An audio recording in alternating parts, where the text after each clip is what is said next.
আমার এই চ্যানেলে প্রতিটা দিন নতুন ধরনের জেনারেল নলেজের প্রশ্ন ও উত্তর ও প্রতিদিন প্রতিযোগিতামূলক কুইজের প্রশ্ন ও উত্তর প্রতিটা দিন দেওয়া হয়। চলুন কথা না বাড়িয়ে ভিডিওটা শুরু করা যাক। ফার্স্ট প্রশ্ন, মৌমাছি পালনকে কি বলা হয়? উত্তরটি হলো এপিক কালচার বলা হয় মৌমাছি পালনকে। উত্তরটি হলো এপিক কালচার। নেক্সট প্রশ্ন, কোনটি একটি বিয়োজক? উত্তরটি হলো ছত্রাক একটি বিয়োজক।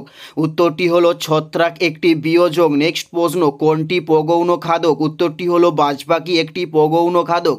উত্তরটি হলো বাজপাখি একটি প্রগৌণ খাদক। নেক্সট প্রশ্ন, কোন পর্বের প্রাণীদের সংখ্যা সবচেয়ে বেশি? উত্তরটি হলো আর্থ্রোপডা প্রাণীদের সংখ্যা সবচেয়ে বেশি। উত্তরটি হলো আর্থ্রোপডা প্রাণীদের সংখ্যা সবচেয়ে বেশি। নেক্সট প্রশ্ন, কোন অরণ্যে সবচেয়ে বেশি প্রজাতির বাস? উত্তরটি হলো ক্রান্তীয় বৃষ্টি অরণ্যে সবচেয়ে বেশি প্রজাতির বাস।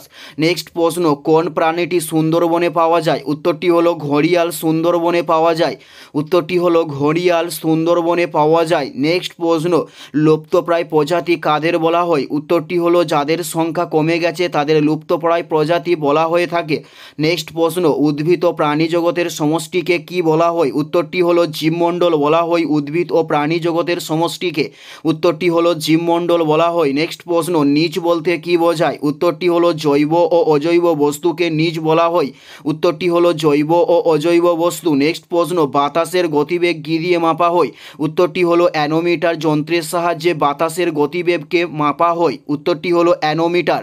এটাই ছিল এই ভিডিওর লাস্ট প্রশ্ন। আর কোন ধরনের কম্পিটিটিভ এক্সামের ভিডিও আপনারা দেখতে চান অবশ্যই কমেন্টে লিখে জানান। পুরো ভিডিওটা দেখার জন্য ধন্যবাদ।